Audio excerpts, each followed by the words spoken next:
नमस्कार दोस्तों, स्वागत है फिर से मेरे YouTube चैनल पर एक नए वीडियो के साथ। तो काफ़ी समय बाद फिर से हाजिर है दोस्तों आपके सामने। तो आज का अपना वीडियो रहेगा दोस्तों चौहान राजवंश से संबंधित। चौहान राजवंश से संबंधित ये वीडियो है और बहुत ही शानदार वीडियो रहेगा ये अपना। इसमें हम चौहान राजवंश से संबंधित पढ़ेंगे। चौहान राजवंशों के प्रति कैसे भी कौन सी इनकी शाखाएँ हैं, शाखाओं में किन किन का कौन शासक हुए, कौन उनकी महत्वपूर्ण क्या क्या चीज़ें रही, कौन सा युद्ध हुआ, कौन से इसमें सेनापति थे, क्या कौन कहाँ कहाँ लड़े, ये सभी हमने इसमें रखा है मैटर में। और बहुत ही शानदार मैटर रहेगा ये अपना। और मैंने ये जो चौहान राजवंश है इससे संबंधित जो मैटर रखा है वो भी मैं आपको बता देता हूँ। इसमें मैंने जो 10वीं की RBSC की बुक चलती है राजस्थान अध्ययन की, राजस्थान के इतिहास एवं संस्कृति, इसमें से जो मैटर है वो छांट छांट के आपके लिए रख दिया है। इसके अलावा राजस्थान का इतिहास संस्कृति परंपराएं विरासत जो हुकुमचंद जैन के ऑथेंटिक बुक है, ये राजस्थान सरकार द्वारा प्रकाशित ये बुक है। ये देखिए राजस्थान हिंदी ग्रंथ अकादमी द्वारा ये प्रकाशित बुक है।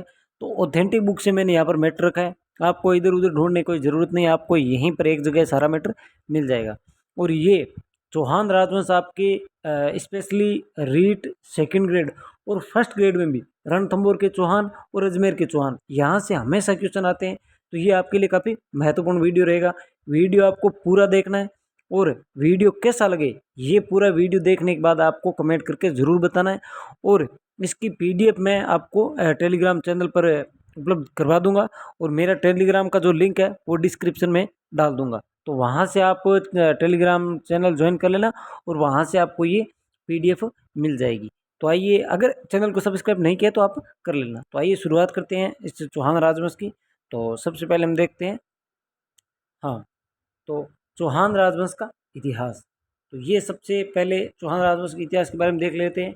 तो इनके संस्थापक थे चौहान राजवंश के वासुदेव चौहान, 551 ईस्वी पूर्व स्थापना। और इनकी राजधानी, चौहान राजवंश की राजधानी मानी जाती है अहिछत्रपुर नागौर।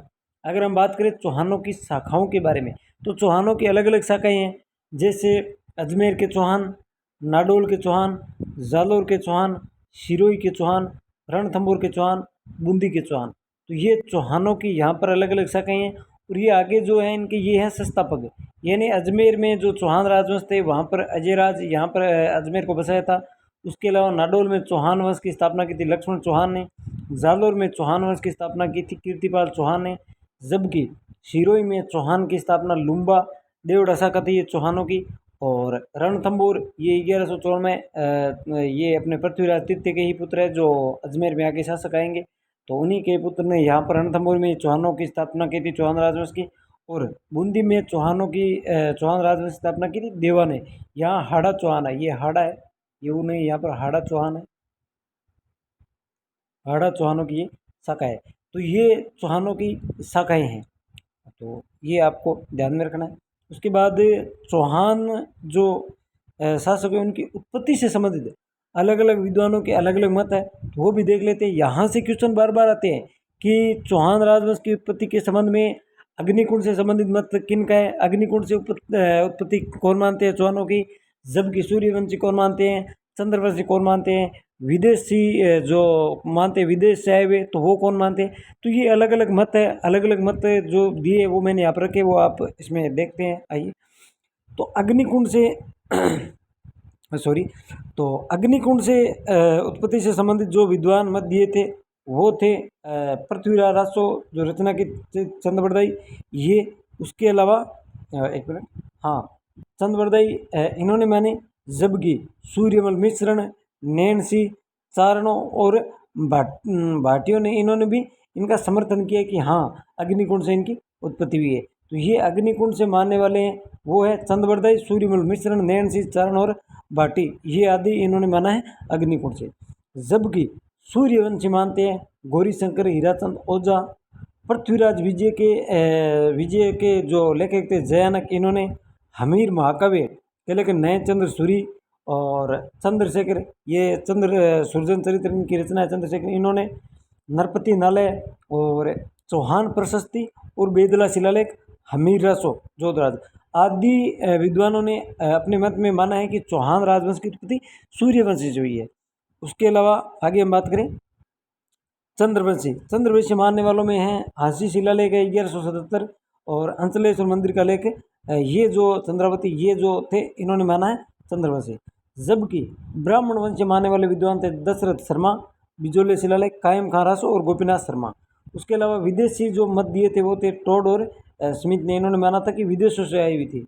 जबकि इंद्रवंशी माना है शिवाड़ी अभिलेख में। एक और है चहमान, वो आगे हम देखेंगे, वो भी दे रखा है। चहमान भी मानने वाले हैं, एक विद्वान थे।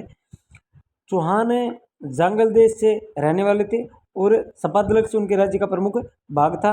राजधानी बता चुके हैं, अहि छत्रपुर इनकी राजधानी थी। अहि छत्रपुर वर्तमान में ये नागौर में है, तो ये इनकी राजधानी थी।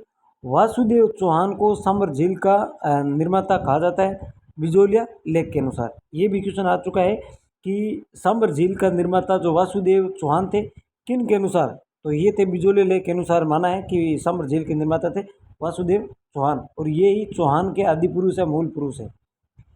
इसने अपनी कुल देवी शाकंभरी माता के मंदिर का निर्माण सांबर के पास करवाया था। किन्होंने? वासुदेव चौहान ने।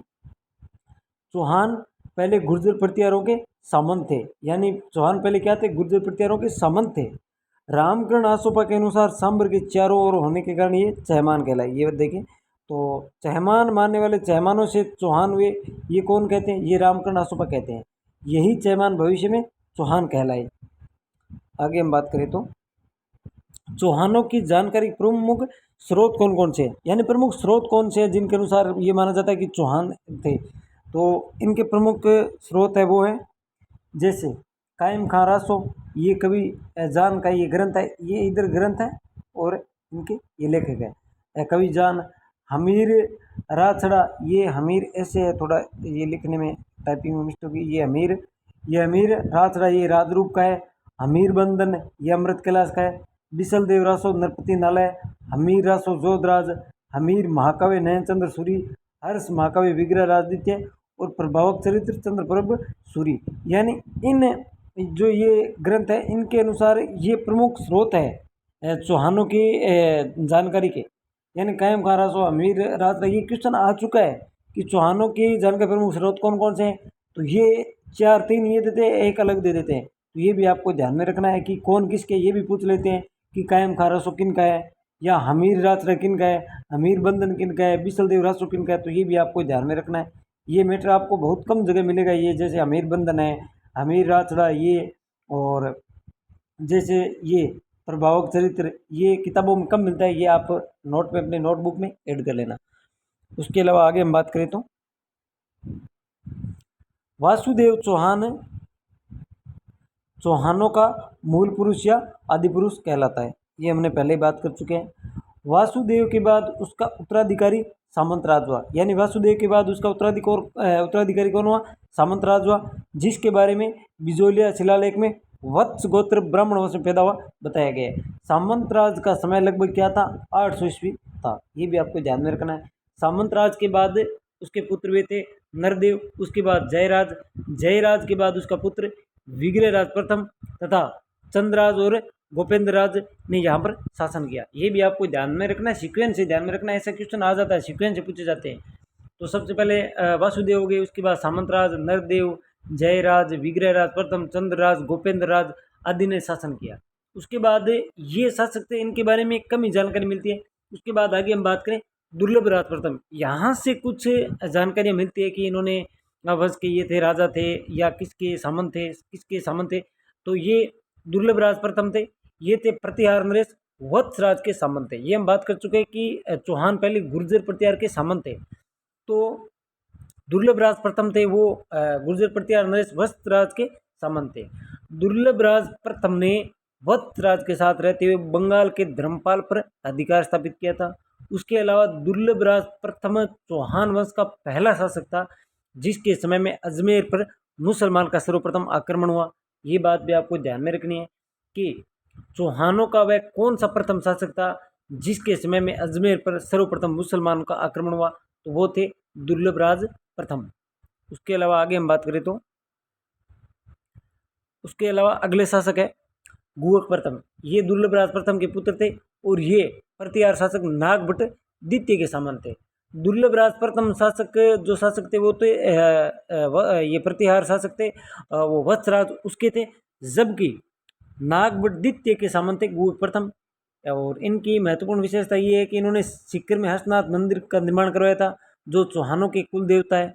उसके अलावा नाग बड़दित्य की राज्यसभा में भूवक प्रथम को वीर की उपाधि दी थी। यानी नाग बड़दित्य जो गुर्जर प्रतिहार काल के शासक थे, उनके राज्यसभा में भूवक प्रथम को वीर की उपाधि दी गई थी। आगे हम बात करें तो अगले शासक है भूवक द्वितीय। तो ये शासक है, इनके बारे में कम ही जानकारी मिलती है। जो मैंने यहाँ पर की वो महत्वपूर्ण जानकारी मैंने यहाँ पर आपको नोट्स में उपलब्ध करवा दी है। तो भूवक द्वितीय इनके बारे में विशेषता है कि कन्नौज के शासक है भोजराज से, यानी कन्नौज के शासक थे भोजराज, उससे अपनी बहन कलावती का विवाह कर दिया था। उसके बाद इनके अच्छे संबंध हो गए थे भूवक द्वितीय और इन कन्नौज के शासक के बीच में। तो ऐसा पूछा जा सकता है कि चौहानों की कौन से शासक ने अपनी बहन कलावती का विवाह भोजराज के साथ कर दिया था?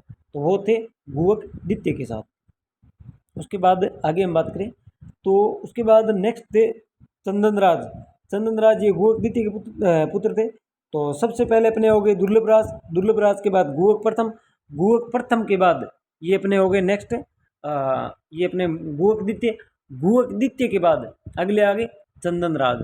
चंदनराज के बारे में महत्वपूर्ण बातें ये हैं कि इन्होंने दिल्ली के तोमर नरेश रुद्र को पराजित किया था और इनकी एक पत्नी थी जिनका नाम रुद्राणी या आत्मप्रभा कहा जाता है। तो ये काल रोग से ग्रसित थी, इसलिए इन्होंने योग क्रिया में भी निपुण थी और प्रतिदिन ये 1000 दीपक पुष्कर में महादेव के सामने जलाती थी। ये बात भी आपको ध्यान में रखना है।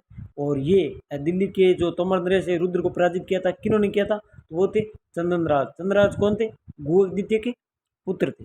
उसके बाद आगे हम बात करें, उसके बाद अगले शासक है वाकपतिराज प्रथम, जिनको बपराज भी कहा जाता है। हर अभिलेख में इसे महाराज कहा गया, यानी महाराज की उपाधि दी गई है। किस में जानकारी मिलती है? तो हर अभिलेख में ये जानकारी मिलती है। इनके बाद जो शासक हुए थे वो थे विंध्यराज और सिंहराज शासक हुए थे। विंध्यराज और सिंहराज ये बीच में शासक हुए थे।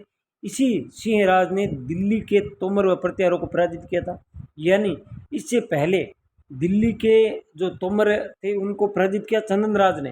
चंदनराज के बाद सिंहराज थे जिन्होंने दिल्ली के तोमरों व प्रतिहारों को पराजित किया था और ये बहुत ही शानदार शासक थे। इनको अपने ही सेनापतियों ने धोखे से मरवा दिया था। उसके बाद सिंहराज के शासनकाल में सीकर के हर्षनाथ मंदिर का निर्माण पूर्ण हुआ था।